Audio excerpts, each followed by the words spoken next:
that, folks. C for comedy, A for Abbott, M for Maxwell, E for Ennis, L for Lou Costello. Put them all together and they spell Camel. Experience is the best teacher. Try a Camel. Let your own experience tell you why more people are smoking Camels than ever before. And draw up a chair for tonight's Camel Show, starring Bud Abbott and Lou Costello.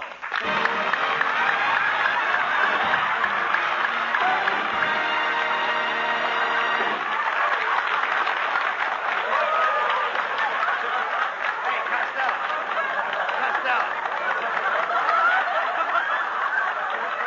I don't blame you when you look at a fat little tub like that.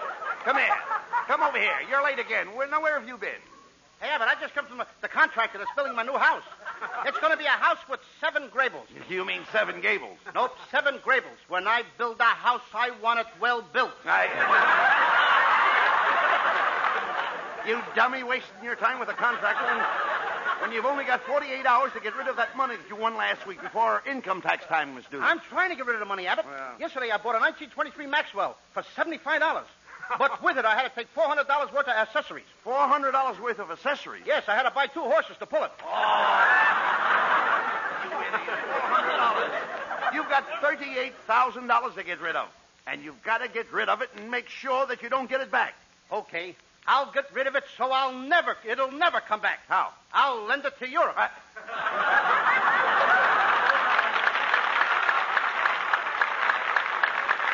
Costello, this is ridiculous. Why don't you just take the $38,000 down to the income tax office and pay the tax on it? You can't do that, Abbott. I figured it out last night, and $38,000 will not pay the tax on $38,000. Please, talk sense. Look, did you send in your estimated income for 1947? You know, that's the one where they ask you to guess how much you're going to make this year? Oh, sure, I sent it in, but I didn't sign it. Why didn't you sign it? If they want me to guess how much I'm going to make, let them guess who sent it in. Well, how about deductions? My what? Deductions. Like when I file my tax, the man wanted to allow me $500 for my wife. For your wife? That's way over ceiling. Look, I'm talking about dependents. You see, everybody comes under a different tax table. Now, if you're single, you come under one table. If you're married, you come under another table. That did it, Abbott. I ain't paying no taxes. Why? I refuse to do business under the table. Oh. Costello, you're impossible. You'll never figure that tax out. So you've got to get rid of that money. Now, hey, wait a minute. I've got an idea. The best place to lose money is at the racetrack. Racetrack? That's wonderful, Abbott. I love horses. My favorite story is about a horse named Black Beauty. Black Beauty? Yes. Once upon a time, there was a little horse named Black Beauty. His mother was a bronco, and one night she died of a cold. Oh, she had pneumonia. She what? She had pneumonia. Yeah, it was bronco pneumonia. Bronco? Oh, Rabbit, will you keep out of this? All right. Why don't you go over to the livery stable and show them what a real jackass looks like? Now, listen, Mr. Madison. I'll have you understand I'm no jackass. You're no jackass. No. Your ears are too long. All right. Go on with the story. Okay, now the farmer who owned Black Beauty, he loved him. And he used to brush and comb the horse. No, you mean he curried the horse. Why should he carry him? Black Beauty was big enough to walk. All right, go ahead. Now, every morning the farmer would feed Black Beauty. Yes, Black Beauty ate his fodder. Yes, and after he would eat, he ate his fodder. Certainly, every horse eats his fodder. You mean he eats his fodder? Yes. And his father eats his fodder, and his father eats his fodder. Pretty soon there won't be no fathers left for Father's Day. I mean, to feed a horse, you take a bag and put its fodder in it and hang it on his nose. Now, ain't that a pretty picture? Black Beauty walking around with his fodder hanging on his nose. No. Never mind that. What's the rest of the story about Black Beauty? Well, Black Beauty liked the rain. Every time it would rain, he would run and run, and he would run in the water. In other words, Black Beauty was a mutter. Yes. Now, one day, Could I have that again? He was a mutter. Black Beauty was a mutter. Mm-hmm. How could a he be a mutter? Ain't a she a mutter? Certainly not. Sometimes a he makes a better mutter than a she. Well, we learn something new every day. Listen, Abbott, suppose a mama horse has little horses. Don't that make her a mutter? Well, now that depends on her feet. Yeah, and then... Well, if you ask a silly question, you get a silly answer. No, Costello. I own racehorses and have one of the finest mutters in the world. What has your mutter got to do with horses? My mutter is a horse. Now that you mention it, I see the resemblance. Here.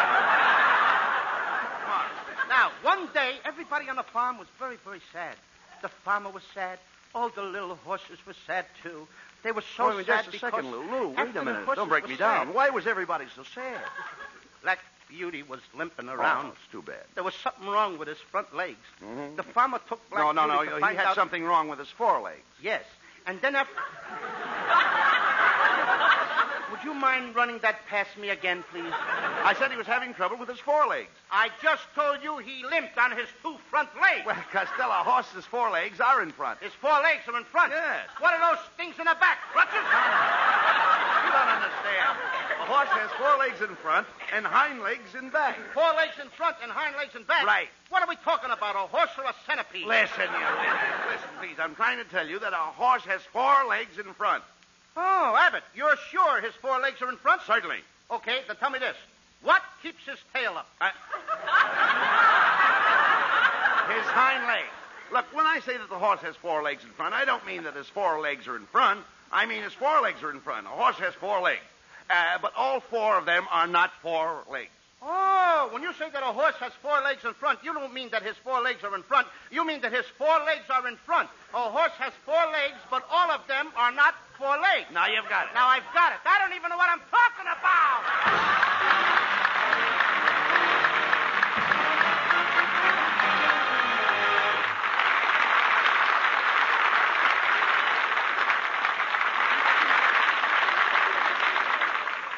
Experience is the best teacher.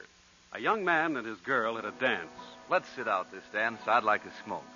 Cigarette for you? Yes, please. Goodness, it's nice to be able to get the cigarettes you want again, isn't it? Uh-huh. But you know, I learned something during that cigarette shortage. By smoking whatever brand I could get, I learned that there really are differences in cigarettes. I found I liked Camels so much. Yes, the experience of smoking whatever brands of cigarettes they could get during that wartime shortage taught millions the differences in cigarette quality. Smokers' T-zones, that's T for taste and T for throat, tested brand after brand. It was then that Camel's rich, full flavor and cool mildness registered so enjoyably with smokers that... Today, more people smoke Camels than ever before. Yes, during that wartime shortage, people smoked whatever cigarette they could get. But when they could get, and again choose, millions chose Camel. Experience is the best teacher. Try a Camel.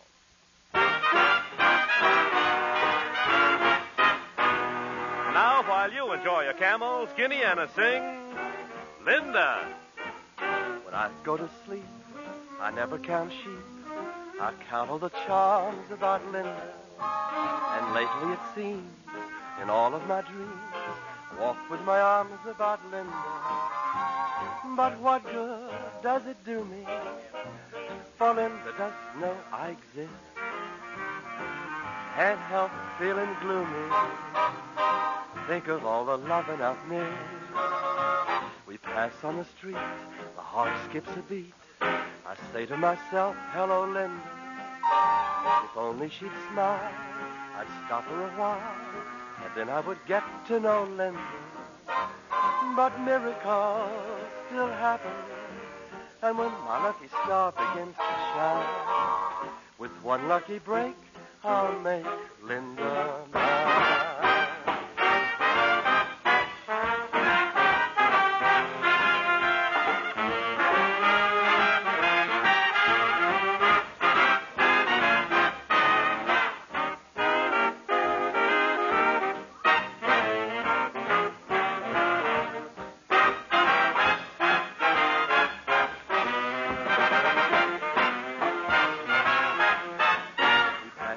Street, my heart skips a beat. I say to myself, hello, Linda. If only she'd smile, I'd stop her a while, and then I would get to know Linda. But miracles still happen, and when my lucky star begins to shine, with one lucky break, I'll make Linda mine.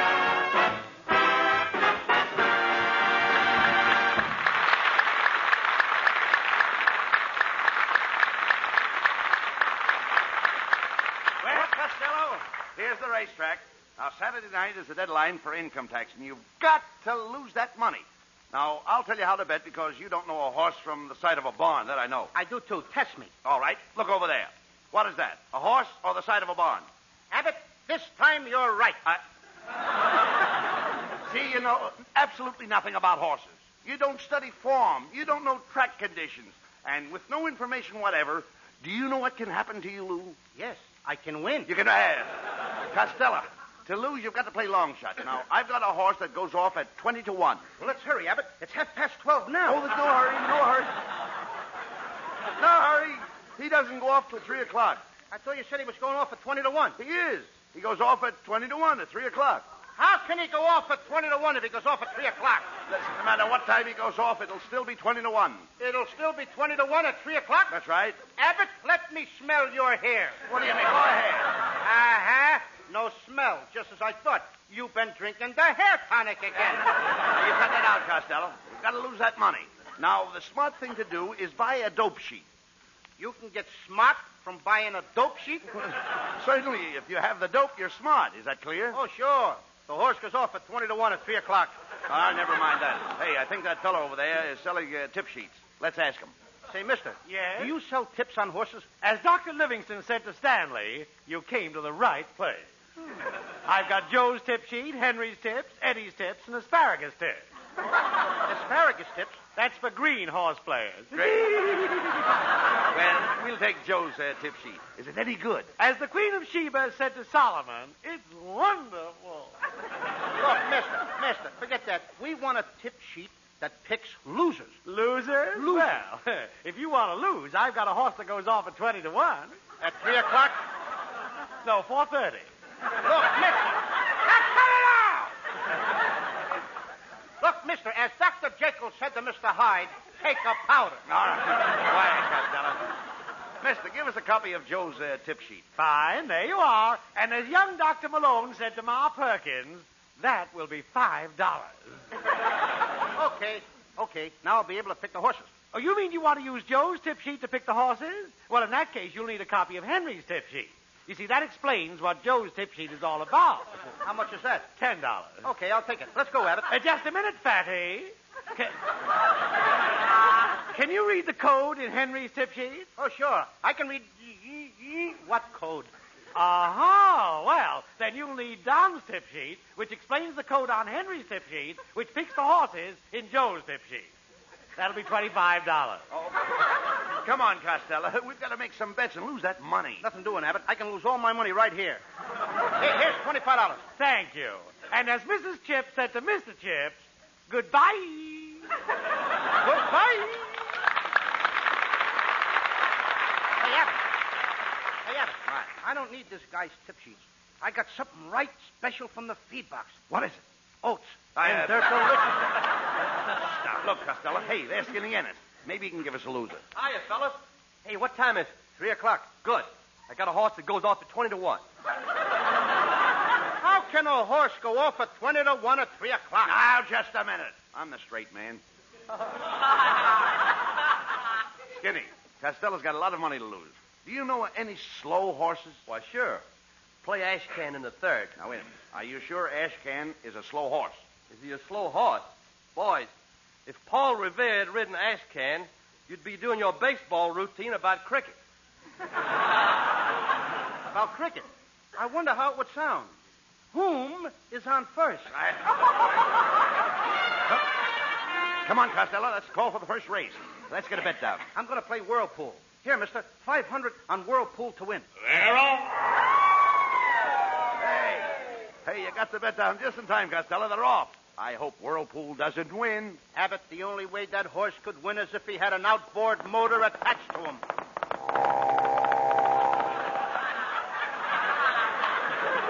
Well, he couldn't have won without it.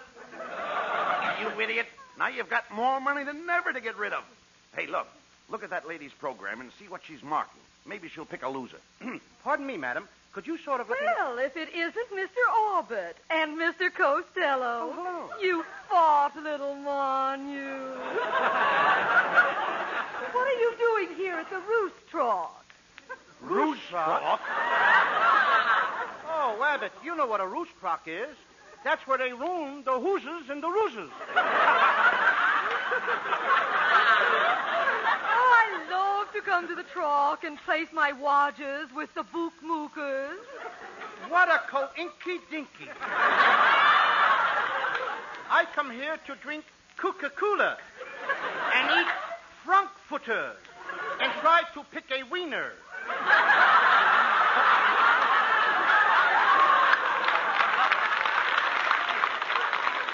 Well, it's been grand seeing you. I must be toddling along. As we say in French, je suis de la Pigalle in la qu'est-ce que c'est to you. And a juicy dill pickle in the kisser to you, too. Costello. Hey, Costello, we should come to the track more often. All the big movie producers come here, and we might make some good contacts. Yes, while they're looking over the horses, they might think of a part for me. They might think, what am I saying? Well, hello, Miss Rabbit. Where are you going with that big bale of hay? Oh, pardon me, it's Costello. Oh, I just love the racetrack. You know, my late husband said I had the makings of a great horsewoman. You're saying that wrong. Your husband said you had the makings of a great horse, woman. Costello, you've just got time to play the third race. Now, look, let's try the old-fashioned method. Stick a pin in Mrs. Wetwash's program and play whatever you pick. Okay, Mrs. Wetwash, may I borrow your hat pin? Yes. Thank you. Now hold up the program. I'll close my eyes and stab it with the hat pin. There they go. Costello, you stuck Mrs. Wetwash with a hat pin. Look, she's jumping the fence. She's out on the track. At the quarter, Mission Bell is going to the front. Busy Bee is second. Hey, just a minute, folks. There's an added starter out there. That's a strange-looking nag, but, brother, can she run? Now you did it, Costello. Mrs. Wetwash is running in the race. She'll probably win and pay a lot of money. And the winner is the added starter, which has just been identified as Mrs. Wetwash. Isn't that a silly name for a horse? It's a silly name for a woman. I wonder what she paid. Mrs. Wetwash went off at 20 to 1 and came in at 3 o'clock. How do you like that? Now the racetrack announcers are doing our routines, Abbott.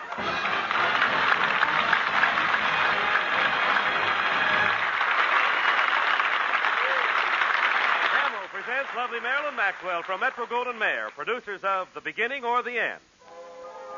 And for Camel fans everywhere, Marilyn sings... When he don't sweet talk anymore, his kiss ain't like it was before. It's time you added up the score, my friend.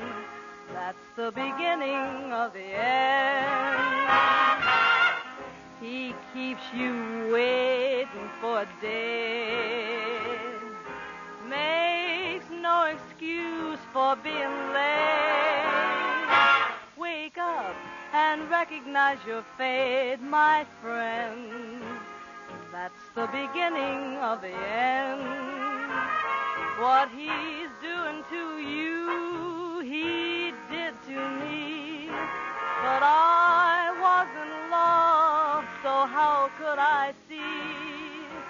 Better be wise, better beware, or one of these days you'll turn around and he won't be there. Don't say that you never told. I know that character of old. When he starts straying from the fold, my friend, that's the beginning of the end.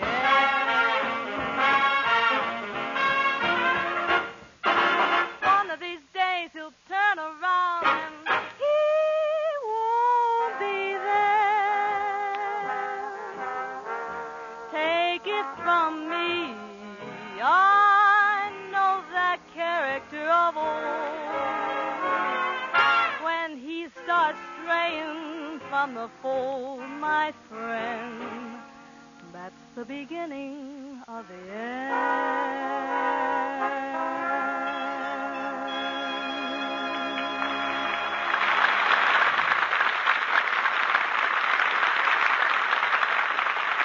According to a recent nationwide survey, more doctors smoke Camels than any other cigarette. This survey included doctors throughout America. 3 leading independent research organizations asked 113,597 doctors this question. What cigarette do you smoke, doctor? The brand named most was Camel. If you're seeking rich, full-bodied tobacco flavor for your taste, if you're on the lookout for cool mildness for your throat, why don't you try a Camel now on your T-zone? See if you don't say, like millions of other smokers, Camels suit my T-zone to a T. Costello, we came to the racetrack today to lose money, and all you've done is win. Now, if you're stuck with that bankroll March 15th, you'll really be in trouble with your income tax. I can't help it, Abbott. Gambling runs in my family. My Uncle Artie Stebbins was a big gambler, too. He once crossed a racehorse with a chicken. You crossed a racehorse with a chicken? Yeah. What for? So it could lay odds. Lay... Pardon me, gentlemen. What's this? Would you like to buy a sweepstake ticket? They're 50 cents apiece. Oh, sure. Here's $50. Give me 100 of them. Hey, wait a minute. The price marked on these tickets is $2. How can you afford to sell them so cheap? The race was last year. Now, would you like to take a chance on this punch board? It pays 500 to 1. Now, wait a minute. The punch board is all punched out. I know, but where else could you get such beautiful odds? Say, mister, who are you? Now, let me think. Oh, I've got some business cards in my pocket. Would you mind reaching in and pulling one out? See, my hands are all covered with fingers. Costello, there's something peculiar about this man. Look, he's wearing an iron watch chain, and it's 6 feet long. Well, that's all right, Abbott. He's got a police dog in his pocket. Pardon me, sir, but what are you doing here at the racetrack? Oh, I own the Grace horse, Numbskull. My wife gave him to me for my birthday. Your wife gave you a horse? Yeah, she didn't want me to have anything sharp. Your wife must write your jokes, too. You haven't had anything sharp in the last 2 minutes. Well, gentlemen, I've got to go now. I've got to hang up my horse. Hang up your horse? Yes, he's a Mustang, and he must hang someplace.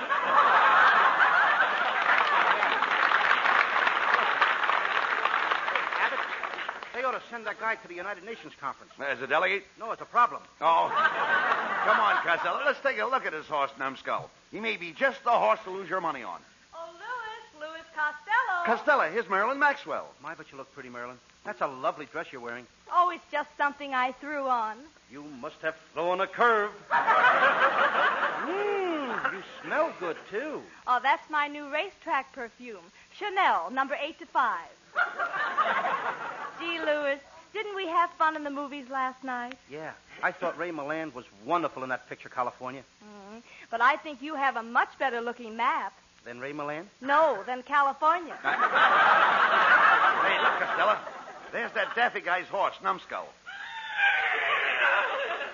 What a cute little horse. Come on, I'll introduce you to him. Numbskull, this is Marilyn. Hey, look, Costello. Here comes Mrs. Wetwash. Well, Costello, what horse is that? This is Numbskull. Numbskull, meet Mrs. Wetwash. Oh, what a clever horse. You know I love horses. Oh, can't get any men to go out with, huh? Now, listen, little fat boy. You embarrassed me this afternoon. But I'll forgive you for making me run in that claiming race. I hope you noticed that I won. Yes, and I also noticed that nobody claimed you. Well, come on, Mrs. Wetwash. Let's go make a bet on Numbskull. See you later, Louis. Hey, look, Costello. There's a pretty little filly. She cost $3,000. Her name is Mignon. $3,000 for a filly minion? That must include mushrooms and French fried potatoes. And look at the next stall, Costello. There's a mare with a colt. The mare has a colt? Yes. Well, if he's got a colt, why don't somebody give him a handkerchief? Get him some four-way cold tablets or something. No, he doesn't need tablets or a handkerchief. I'm talking about a colt. That mare has a colt. The trainer will take that colt and teach it to run. They got to teach a colt to run? Naturally. Brother, when I get a colt, it runs all by itself.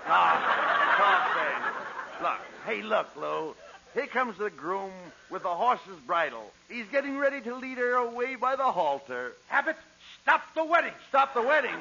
Sure, by the time the horse's groom leads the bridle to the halter, that colt will start running and she'll sneeze right in that groom's kisser. Come on, Costello. That's the post call for the last race. And you've got to bet on a loser to get rid of that money. Remember your income tax. Abbott, I'm going to bet it all on Numbskull. I've been looking up his form. He's got to lose. What does the form say? Well, it says he was beater at Santa Anita. He was an also ran at Tanforan. He came home in the dark at Hollywood Park and showed a weakness in the Preakness. Okay. Numbskull it is.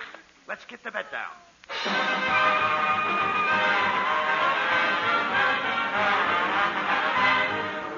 Quarter race, folks. At the quarter, it's Numbskull by 2 lengths. Banjo is second, and Bazooka is third.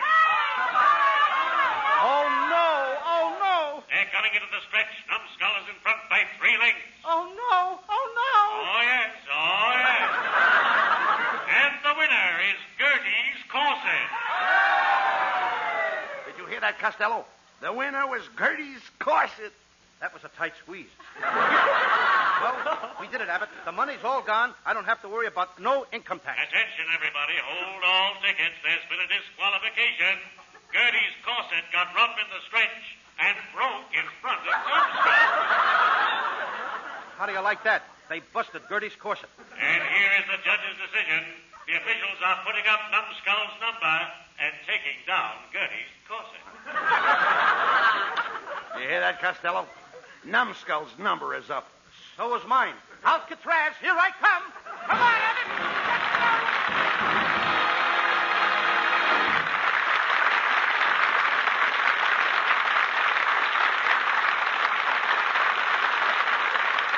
Abbott and Costello will be back in just a moment for Camel cigarettes.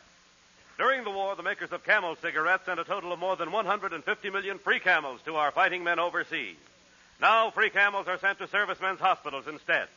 This week, the Camels go to Veterans Hospital, Louisville, Kentucky, USAAF Station Hospital, Bowling Field, Washington, D.C., U.S. Naval Hospital, Santa Margarita Ranch, Oceanside, California, U.S. Marine Hospital, Mobile, Alabama, and Veterans Hospital, Northport, Long Island, New York. Camel broadcasts go out to the United States 3 times a week, are rebroadcast to practically every area in the world where our men are still stationed, and to our good neighbors in Central and South America. And now, back to Bud Abbott and Lou Costello. Well, Costello, you didn't succeed in getting rid of that money, did you? No. So now you've got to pay income tax on it. Oh, I don't care, Abbott. I'm a happy guy. I'm always happy in the springtime. Say, that's right, Costello. Next week is the first day of spring. I have an idea. Let's get together next Thursday and plant a nice garden. I'll help you sow the seed. Sow the seed? Yeah. What's the matter? Is it torn? Now, wait a minute. Don't start that. Good night, folks. Good night. Good night, Abbott.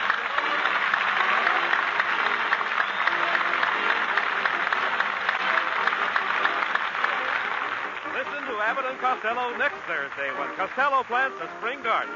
Don't miss it because Bud and Lou are going to do their famous sow the seed routine. Smokers, if you want to give your pipe real pipe appeal, pack your pipe with Prince Albert. Yes, just see if Prince Albert doesn't make your pipe extra appealing because it combines rich, full-bodied tobacco flavor with cool, tongue-easy mildness. Prince Albert is specially treated to ensure against tongue bite and crimp cut to burn slow and even. So pack your pipe with good PA for pipe appeal. More pipes smoke Prince Albert than any other tobacco. Saturday night, hear Prince Albert's Grand Ole Opry, the rollicking, foot-tapping fun show that stars Red Foley, singer of American folk songs, and his guitar. Don't forget that Saturday night on NBC for Grand Ole Opry with Red Foley, the Duca Paducah, and Minnie Pearl.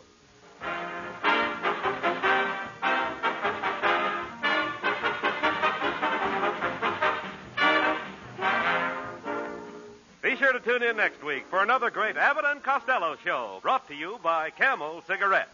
And remember, experience is the best teacher. Try a Camel. Let your own experience tell you why more people are smoking Camels than ever before. C-A-M-E-L-S.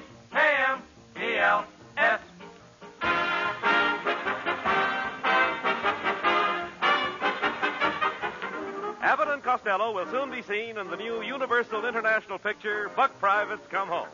This is Michael Roy in Hollywood wishing you all a pleasant good night for Camel.